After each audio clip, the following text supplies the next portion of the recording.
good part of the day, everyone. This is the last lesson of our pre-intermediate level. I do believe that the process was very much useful for you and you have acquired a lot of knowledge learning in this level. So now let's start our last lesson. And my last advice for you, please keep learning no matter what happens. And my last advice for you, please keep learning. So let's start. So we will start with the grammar part. If you remember, last time we have learned about present perfect. And the formula of it, what was it? Yes, exactly. Subject plus have has plus verb ed, or second column or third column? Exactly, third column. So let's do some exercises. The first one, let's look at the examples. I've painted the table. I've made a cake. We have picked some flowers. Grandpa has painted the table. Grandma has made a cake. The children have picked some flowers. So as you can see, in every single sentence, we don't have exact time, first of all. Second of all of them are recently finished actions. So there is a result. For example, we have picked some flowers. So as a result, we have some flowers. Or grandma has made a cake. Again, the result, the cake is ready. So now let's do exercise number 2. So we have to look at the pictures, and here we have got the sentences as well. So we have to write the letters. For example, the men have climbed the mountain. So this is picture number C. So for example, like as you can, so here the men have climbed the mountain Everest, let's say. So let's do the first sentence. The men have climbed the mountain. So this is picture C. The men have climbed, let's say, Mountain Everest. Second one, Meg has painted a picture. This is picture number E. Next one. Others, please do them on your own and we will check together. So as we said, the first one is C, second E. Third, the children have washed the car. This is F, and now it looks shiny, and now it looks very much shiny. Next one, Sam has brushed his teeth. This is picture number G, and now his teeth are clean. Fifth, the boys have broken the window. This is picture number B, and now, as you can see, they look a little bit disappointed and sad, upset. So disappointed means when you are upset with something. And the last one, 6, Lucy has lost her watch. So this is picture number 8. She cannot find her watch. Alright, well then, now let's move on to the second exercise. So in the exercise number 3, we have got questions, and we have to answer to these questions looking at those pictures. For example, the first one, what has Lucy lost? Lucy has lost her watch. Second, what have the boys broken? The boys have broken the window. Third, what have the men climbed? The men have climbed the mountain Everest. Third, what have the men climbed? The men have climbed the mountain Everest. Next one, what has Sam brushed? Sam has brushed his teeth. What has Meg painted? Meg has painted a picture with an elephant. And the last one, what have the children washed? The children have washed the car. Please ask 5 questions from yourself and give them answers as well. For example, what have you done today? Today I have learned some new vocabulary, and also today, in addition to learning some vocabulary, I have learned new grammar. And also I've gone to school, and after school I have done my homework. Second question, where have you been this year? This year I've been to Egypt, and I fell in love with this country. Third question, how much time have you spent to do your homework? I've spent 5 hours to do my homework. Next, fourth, have you met your best friend today? No, unfortunately I haven't met my best friend today because she's in the mountains. I hope I will see her next week. And the last one, fifth question. Have you achieved something important this year? Yes. The last fifth question, for example, have you achieved something important this year? Achieve, it means erishmoq. Yes, I have achieved great results this year. I have got into international university in the USA. Yes, I have got into the first ranking university in the USA. This is Harvard. This is just example. So you see, you just ask yourself 5 different questions which are not similar to mine, and you should also answer to them using present perfect simple. Now let's do another exercise so that we will understand better what's the difference between past simple and present perfect simple. You have to choose, as you can see, we have got 2 options. One is past simple and another is present perfect simple. So you have to choose the correct one. Please remember, we use past simple for completely finished actions that have exact time, which means last summer, 2 hours ago, and so if we have the words last or ago, we always must use past simple. If we do not have these words, but we have other words like already, just, since, for, we will use present perfect simple. If we have no exact time, again we will use present perfect simple. So let's do this exercise. Let's do the exercise. The first one.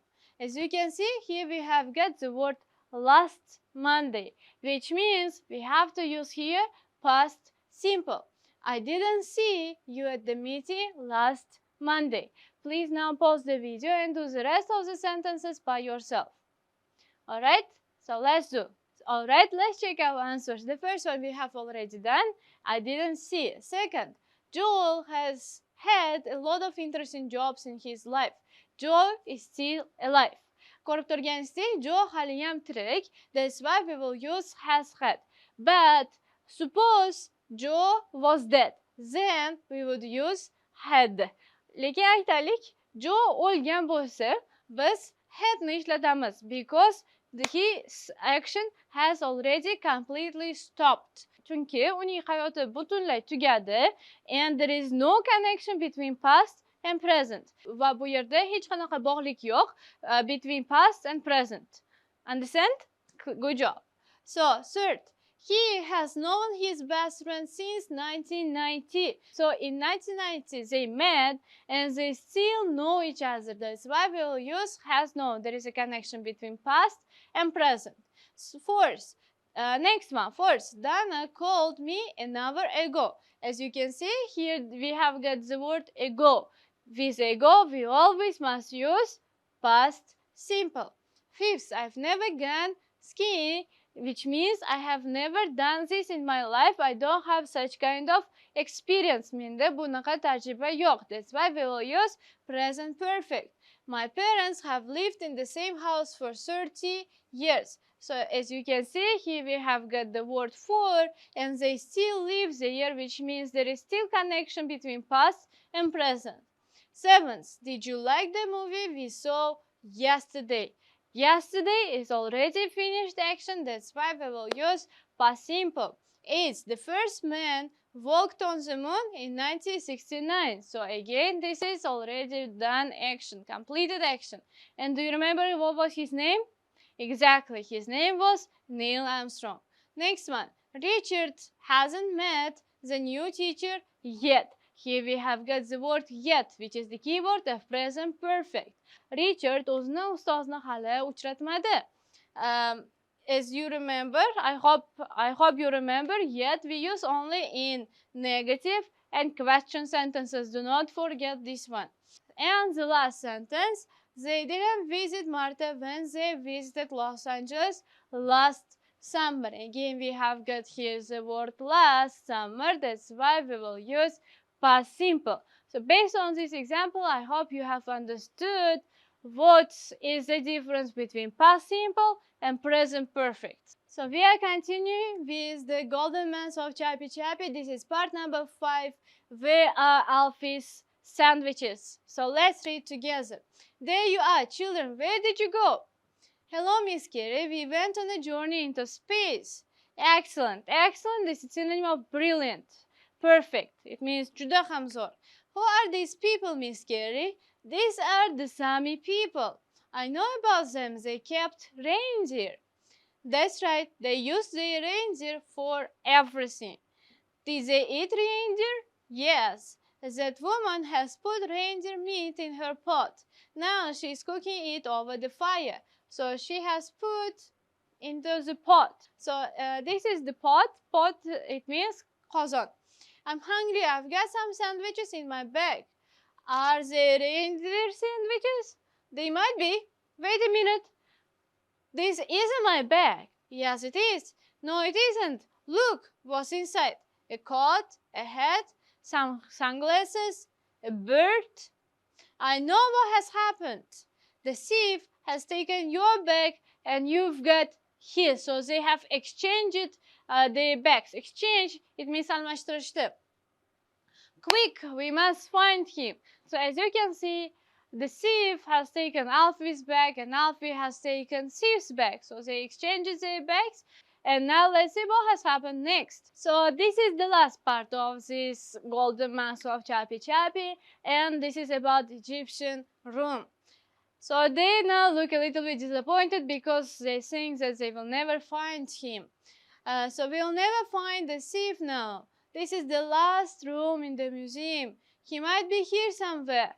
Well, I don't think he's hiding behind those palm trees. Hiding behind, it means hide degani bekinmoq. Palma daraxtlarini orqasida bekinib turibdi. How about inside the pyramid? Come on, let's have a look. Oh, it's so dark in here. Dark synonym. Do you remember what was synonym of dark? So do you remember what was synonym of dark? Exactly, it was gloomy. This is scary. I don't like it. Listen, what's that noise? It's coming from that big box. Open the lid. No, we shouldn't touch anything. Alfie, don't touch it. Quick, come and sit on the lid. What's in the box, Alfie? Can't you guess? It's the man who stole the golden box. Can't you guess? It's the man who stole the golden mask. Are you sure? I don't believe it. It's true. We've caught him. Are you sure? I don't believe it. It's true. We have caught him. Uni tutib oldik. We found the golden mask of Chappy Chappy. So finally they have found the golden mask of Chappy Chappy. And also they have caught or captured the thief. So they are very much brave children. So if you remember in the conversation, Alfie said, it might be. So what does the word might mean? We use might to express the action which might happen, which means which will probably happen. Perhaps something might happen. So this is possibility is 50 to 50, but not 100% certain. So o'zbek tilida aytib ketsam, might degani. So it means that we use might to talk about actions which might happen in the future 50 to 50. So you're not 100% sure whether it's going to happen or it's not going to happen. So o'zbek tilida aytib ketsam, might ishlatamiz qachonki biz harakatlar haqida gapirsak. U degani biz 100% bilmaymiz, balkim bo'ladi, balkim bo'lmaydi. So this is just to express uncertainty, all right? So we use it to express uncertainty. For example, what do you think? Will it rain tomorrow? I'm not. So what do you think? Will it rain tomorrow? I'm not sure. It might rain tomorrow. However, it might not. I don't know. I have to look to the weather forecast. Nima deb o'ylaysiz? Ertaga yomg'ir yog'ishi mumkinmi? Bilmayman. Balkim yog'ishi mumkin, balkim yog'maydi. Men ob-havo ma'lumotini qarab ko'rishim kerak. So the formula is similar to should and can as well, because might is also a modal verb. So you will use in positive, negative, and question only the word might, and you use it only to talk about present or future. The same can, present or future, the same should, present or future. We cannot use these words in the past, and there is no past version of the word might, okay? So, subject plus might plus verb. He might become a doctor in the future. So, you are not sure 100%. He might become a doctor. Maybe he might become an engineer. We don't know. So next, the formula of the negative sentence is subject plus might not plus verb. So he might not become a doctor in the future. And the question form is might plus subject plus verb. Might he become a doctor in the future? What do you think? Alright, I hope it's clear. Now let's read the grammar in conversation. What's the score? 2-0. Or you also can say 2-0. 0 in the scores will be nil. Is your team winning? No, they are losing. Oh dear. There is still time. They might win. Not a chance. Not a chance, it means absolutely not. Like 100% it will not happen. They might score 3 goals. I don't think so.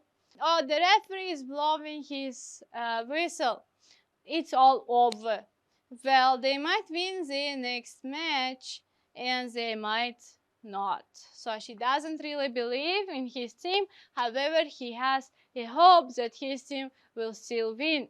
So it means, if you remember, hope never dies. Please now make similar conversation to this one using might. For example, tomorrow we are organizing a very big party for all the students of our school. Will you come?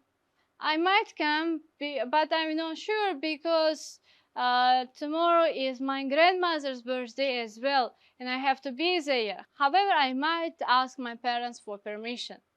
Alright, Jessica might come as well. Oh, really? Then I will definitely come because she is my best friend and I haven't seen her for the whole year. Alright, let's see you tomorrow. Goodbye, goodbye. So you see, this is a very short conversation. Please make 3 similar conversations as well. Good job. And now we are moving to the listening part. In the listening part, we are going to talk again about Sami people and the objects that were used by them. What you have to do, you have to listen and write the letters. And also, there is a secret message. Please write it according to the letters that you hear. So it is something that you find in the land of the Sami people. So let's listen, and please don't forget after listening to write every single word. Alright, let's start. Pupils Book, Unit 11, page 114. Activities 2 and 3. Number 1. This is a reindeer. It is the most important animal for the Sami people. Number 2. When there is a group of many animals all together, we call it a herd. This is a herd of reindeer. Number 3. These are antlers. They grow on a reindeer's head. They become very big and have many branches. Number 4. When the Sami are travelling from place to place with their reindeer herds, they live in tents like this one. Number 5. This is a good way to travel on ice and snow. The Sami put their tents on these, and people can sit on them. Reindeer pull them. Number 6. This is another way to travel. You put these skis on your feet and slide over the snow. Number 7. This is much faster than skis or a sledge. 1 or 2 people can ride on them. Number 8. This is the national costume of the Sami people. It is very colourful. They wear these clothes on special days, and they are very proud of the costume. Number 9. The land of the Sami people is in the north of Europe. The winters are very long and dark. Sometimes you can see the northern lights in the sky. Number 10. In the summertime, it stays light all day and all night. The sun doesn't go down. In summer, the north of Europe is the land of the midnight sun. So have you found the secret message? What is it? Exactly, this is snow and ice. I hope you have the same answer, and now we are moving to the writing part. In the writing part, as you can see, we have a man holding his son, or maybe this is grandfather holding his grandson. So what you have to do, looking at this picture, you have to describe the people using the vocabulary that we learned in this lesson. So please start. So let's read mine. These are Sami people. They live in Northern Europe. It's very cold there and in winter, and there is a lot of snow. Alright, I hope you have finished. Let's read first mine. These are Sami people. They live in Northern Europe. It's very cold there in winter, and there is a lot of snow. It snows from November to May. There are lots of reindeer in Sami. Interesting fact is that there are days when the sun does not set at all for some weeks in the far north, and there are the most beautiful northern lights. Set, it means when sun goes down. Quyosh batmoq. There is a man and little child in the photograph. They are wearing special clothes. The clothes are made of wool. The wool comes from reindeer. The man and the child are wearing blue jackets. The jackets have borders of red, yellow, green, and blue. The colors are bright. Their hats are red too, and they are wearing belts. The child has warm white boots. The man is holding the child. Both of them look delighted. Do you remember what is delighted? Exactly, it means very happy. Perhaps they have recently come from the Sami festival. So this is the end of the writing part. So this is the end of our last lesson number 30. I hope everything was clear, understandable, and black and white to you. And you have got no questions regarding the grammar parts, or listening, vocabulary, or speaking parts. Please remember one very good quote by Nelson Mandela. Education is the most powerful weapon we can use to change the world. So if you want to change the world, start educating yourself. So if you want to change the world, please keep learning, keep studying, and keep educating yourself. See you soon. So hopefully we will see each other one day. Goodbye. Thank you very much.